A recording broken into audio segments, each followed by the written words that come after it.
Entonces hoy voy a enseñar tú cómo proteger yo mismo de diferentes los animales. Primero demostraré cómo saltar encima de aire acondicionado. Saltando en lo protegerá tú de hojas, ratas, lleguas y incluso rana vivioso. Voy a correr del otro lado del porche. Entonces saltará encima de aire acondicionado. He hecho esto muchas veces.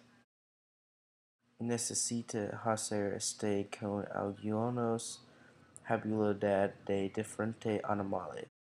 El este refiero a son la rapidez de un puma, el salto de a la ardilla y los pies de a golondrina en el aterrizaje. Ahora todo a un vez. Ves en mi demostración hice lo mira fácil, pero hacer años no puede hacer este. Si decidiera intentar, practicaría antes huyendo de estas cosas horribles naturaleza hacer. He hecho este el lugar donde el culto porque no hojas conseguiría incluso en el día con brisa. Ahora que he mostrado tú que quiero mostrar táctica escaparse de otros animales. Tengo un truco para animales pequeños, parasidio, cangrejos, pez mutado, patos y pavos.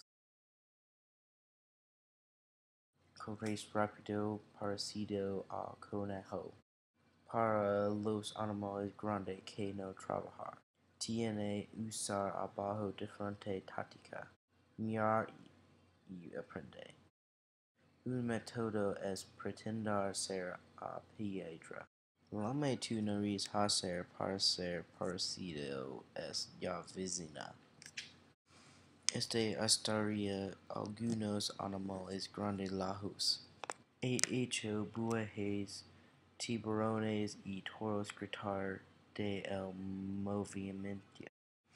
A veces tiene jugar muerto y spas. Estaba haciendo este pero una vez y he vivido decir mi sueño. Mi último para animales grandes es huir y ocultar en buena cama suave. Iba a mostrar tú más pero pensaba sobre relámpago. Tengo problemas con tormentas. Mantuve en huracán un vez. Moría mal. Deseo to chicos la suerte.